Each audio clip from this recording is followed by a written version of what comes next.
को एवी न्यूज में आपका स्वागत है। आज हम कुछ अलग तरह की स्टोरी लेकर दर्शकों आपके पास आए हैं। अभी economic offence, special vigilance unit, vigilance, इस सब की खबरें लगातार चलती है। रोज़ कहीं ना कहीं घूसखोर या कहीं घूस लेने वाले पकड़े जाते हैं या आय से अधिक संपत्ति वाले पकड़े जाते हैं। कभी इकोनॉमिक ऑफेंस रेड करता है, कभी स्पेशल विजिलेंस रेड करता है, क्योंकि अब आर्थिक अपराध ही जो है सरकार के लिए एक बहुत बड़ी चुनौती है। क्योंकि अब हत्या, लूट, डकैती, अपहरण, बैंक रॉबरी, बैंक डकैती, इन तरह की घटनाएं अब बहुत कम सुनने को मिलती हैं, क्योंकि इकोनॉमिक ऑफेंस जो है उसी से सरकार जूझ रही है। वो एक दीमक की तरह सरकार को चाट रही है। पहले इतना इम्पोर्टेंट नहीं था इकोनॉमिक्स यूनिट। पहले सीआईडी के अंतर्गत ये आया करता था इकोनॉमिक्स यूनिट करके, ईडब्ल्यू करके डीआईजी, आईजी की पद क्रिएट होते थे और वो सारे लोग एडीजी सीआईडी के अंदर काम करते थे। और इसमें कई सारे बड़े बड़े नाम, बीएस जयंत, अभयानंद, प्रवीण वशिष्ठ, मनोज नाथ, पीएन राय जैसे लोग ईडब्ल्यू में काम किए हुए हैं सीआईडी के नीचे। एक समय की बात है जब अमरीक सिंह निमरान जब वहाँ पे एडीजी सीआईडी हुआ करते थे, तो उनके अंदर में प्रवीण वशिष्ठ जो कि अभी केंद्र में है, हमने बिहारस ले लिया है सरकार, केंद्र सरकार ने उनके बड़े पद पर उनको बैठाया भी है। तो प्रवीण वशिष्ठ आईजी ईडब्ल्यू थे और उस समय ईडब्ल्यू को अपना वित्तीय अधिकार नहीं था। जो सीआईडी के जो वित्तीय थे उसी में से ईडब्ल्यू को या वहाँ जो डी हैं, ई हैं, एंटी डकैती हैं, एसपी सीआईडी डी, एसपी ई, तरह के कई सारे पद हैं एसपी के।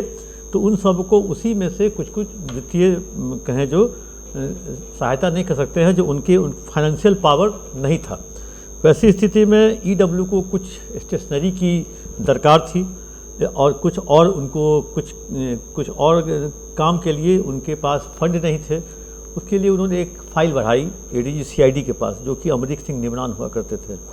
वो फाइल उन्होंने डाउन कर दिया, वापस कर दिया, जिस कारण से प्रवीण वशिष्ठ जो कि आईजी ईडब्ल्यू थे वो सीधे चले गए डीजीपी। ये वर्ष 2011 की बात है।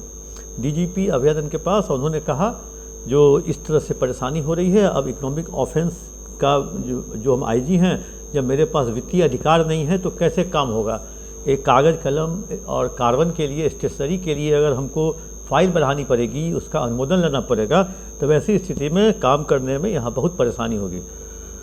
उसका तुरंत बोले, जो उन्होंने प्रवीण वशिष्ठ साहब से कहा, जो क्यों ना इकोनॉमिक ऑफेंस को अलग विंग बना दिया जाए और अलग से काम किया जाए और उसका सब कुछ अलग हो जाए। एडीजी अलग, आईजी अलग, सारे उसके मतलब कहें जो सब इंस्पेक्टर अलग, डीएसपी अलग।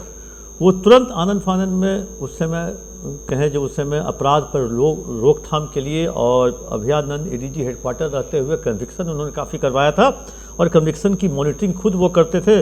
और 2005 और 10 में जो नीतीश कुमार जी की सरकार मिली थी, बहुत बेतरतीब अपराधी, बेलगाम, उसको इन अधिकारियों के माध्यम से नीतीश कुमार जी ने कंट्रोल किया था और 10 में प्रचंड बहुमत के साथ वो दोबारा आए थे। 5 और 10 में जो सुशासन दिया, उस सुशासन के एक कहे जो महान नायक में से एक अभयानंद भी थे। वही केवल नहीं थे, काफ़ी लोग थी, टीम वर्क था। तो उस समय अभयानंद डीजीपी थे और वो बोले जो रुको थोड़ी देर में आता हूँ। वो एक कागज़ का गए सीएम हाउस और उस समय सीएम के बहुत क्लोज टू द पावर थे अभयानंद।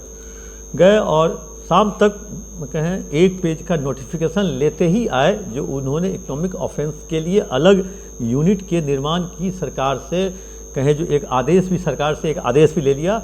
और नए जगहों पर जो जहाँ पटेल भवन है वहीं पर पुराना बिल्डिंग हुआ करता था, वहीं से इकोनॉमिक ऑफेंस का कार्यालय भी शुरू हुआ और पहले आईजी के रूप में प्रवीण वशिष्ठ बने।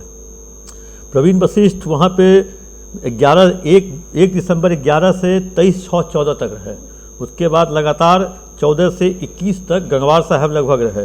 तो प्रवीण वशिष्ठ वहाँ रहे और प्रवीण वशिष्ठ, लेकिन एक हुआ क्या, जो इकोनॉमिक ऑफेंस यूनिट खुलने के साथ साथ उस समय उसके थाना का आदेश नहीं हुआ था। जो जिस तरह एसटीएफ का भी अपना थाना नहीं है, तो एसटीएफ कोई काम करके डिस्ट्रिक्ट पुलिस को दे देती है, तो उसी तरह इकोनॉमिक ऑफेंस का उस समय जो बनाने वाले जानकार थे वो थाना का नोटिफिकेशन नहीं करवा सके, जिस कारण से एफआईआर होने के बाद परेशानी होती थी। सीआईडी में या इधर उधर थानों में एफआईआर होता था। बाद में कुछ दिनों के बाद थाना का नोटिफिकेशन निकला, कैबिनेट से उसकी मंजूरी हुई और विधानसभा से भी पारित हुआ। इस बीच में एक समस्या आ गई, क्योंकि उस बीच में कुछ केसेस हुए। एक और आपको जानकर ताजुब होगा, जो अभी एक केस सुप्रीम कोर्ट में इकोनॉमिक ऑफेंस का चल रहा है, जिसमें एक एक व्यक्ति हैं कमाल अशरफ। हाँ, जिस केस के कारण इकोनॉमिक ऑफेंस को क्या परेशानी हो रही है इसका अंदाज़ा नहीं लगा सकते। जितने भी केसेस इकोनॉमिक ऑफेंस यूनिट में हो रहा है, आर्थिक अपराध इकाई में, चार्जशीट सब में हो रहा है, लेकिन ट्रायल किसी में नहीं हो रहा है और उसके संपत्ति की जब्ती कुर्की नहीं कर पा रही है क्योंकि एक टेक्निकल मामला फंसा हुआ है।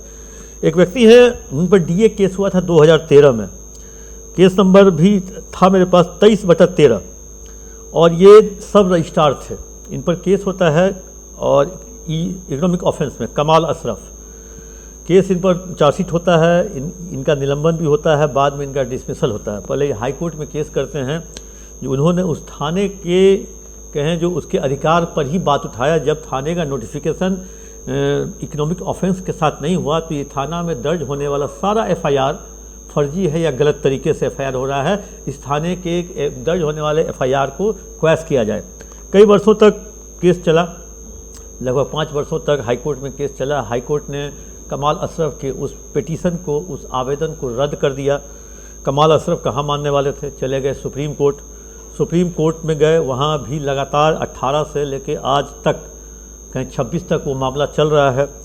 सुप्रीम कोर्ट ने कहें जो एक तरह से एक आवेदन, एक एफआईआर पर, कमाल अशरफ के एफआईआर पर तत्काल आवेदन पर रोक लगा दिया और एक तरह से ट्रायल बेसिस पर। अब इस माध्यम से होता क्या है, तो जितने भी लोगों के खिलाफ जाती है ईओयू, इसी केस का हवाला देकर के अगला आदमी सुप्रीम कोर्ट में पिटीशन देकर के अपने केस के ट्रायल को रुकवा लेता है। और जब तक इस केस का फैसला नहीं होगा तब तक इकोनॉमिक ऑफेंस में दर्ज होने वाले केस में चार्जशीट तो होगा लेकिन ट्रायल नहीं हो पा रहा है, सज़ा नहीं हो पा रही है और किसी की संपत्ति की जब्ती नहीं हो पा रही है। आगामी 27 तारीख को जानकारी मिली है, जो 27 अप्रैल को इस मामले में सुप्रीम कोर्ट में सुनवाई है, लेकिन लगातार इकोनॉमिक ऑफेंस वहाँ सुप्रीम कोर्ट में कहें जो एक तरह से अपील की है और अर्ली हियरिंग के लिए आवेदन भी देती है, लेकिन सुप्रीम कोर्ट है, समुद्र है, वहाँ बहुत सारे केसेस हैं। लेकिन इस बार बहुत महंगे दाम पर बिहार सरकार के इकोनॉमिक ऑफेंस ने एक वकील को हायर किया है और इकोनॉमिक ऑफेंस यूनिट को यह लग रहा है, संभावना दिख रही है तो शायद इस बार इस केस का कुछ फाइनल रिजल्ट आए। और अगर इस केस के फाइनल रिजल्ट अगर आ जाते हैं तो धराधर जो इन सारे केस जो आज तक जो इकोनॉमिक ऑफेंस जो 15 साल 11 में हुआ था और 15 साल 26 में, 15 साल में जितने भी केसेस हुए उसके ट्रायल भी होंगे, उसके संपत्ति की कुर्की जब्ती भी होगी डीए वालों का। और धनादन कन्विक्शन का रेट जो आर्थिक अपराध में है, क्योंकि आर्थिक अपराध में कन्विक्शन का रेट कम होने के कारण ये घूसखोरी जो है और भ्रष्टाचार है, इसीलिए इस पर लगाम नहीं लग रहा है। और जब तक आप चार्जशीट किए हुए मामलों में आप ट्रायल नहीं कीजिएगा, सज़ा नहीं दिलवाइएगा, तब तक इन भ्रष्टाचारियों में कहीं तो डर नहीं पैदा होगा। आप देख लिए जो एक डीएसपी किशनगंज में 80-90 करोड़ की संपत्ति का मालिक, एक इंस्पेक्टर, उसी के थाने का इंस्पेक्टर, किशनगंज थाने का ही 50-55 करोड़ का मालिक। डीएसपी ने जितने महिला मित्र है सब महिला मित्र को कम से कम एक कहीं महिला मित्र के बारे में डीएसपी ने सोचा, एक महिला मित्र को एक मकान और एक 35 लाख की गाड़ी पक्का गिफ्ट वो डीएसपी की तरफ से मिलता था। अभी तक इकोनॉमिक ऑफेंस के लिस्ट में मतलब कहें जो सास को भी गिफ्ट, पत्नी को गिफ्ट, साली को गिफ्ट, महिला कांस्टेबल को गिफ्ट और इसके अलावा 2 अन्य महिला जो है मित्र, सबको एक एक मकान, एक 1.5 करोड़ का और एक 35 लाख की गाड़ी ये डीएसपी साहब गिफ्ट दिया करते थे। लेकिन हम लोग की नज़र है सुप्रीम कोर्ट के 27 तारीख को, अगर 27 तारीख को कमाल अशरफ के मामले में क्या होता है और उस मामले को देखने के बाद ही इकोनॉमिक ऑफेंस चार्जशीट के अलावा अब ट्रायल भी शुरू करेगा। और अब देखिए, इंतज़ार है दर्शकों और आपको भी इंतज़ार रहेगा, क्योंकि भ्रष्टाचार, क्योंकि मुख्यमंत्री ने पदभार ग्रहण कहते ही सबसे पहला शब्द भ्रष्टाचार पर लगाम लगाने के लिए कहा और इसी के तहत अब भ्रष्टाचार के प्रति सरकार सीरियस भी हुई है और लग भी रही है।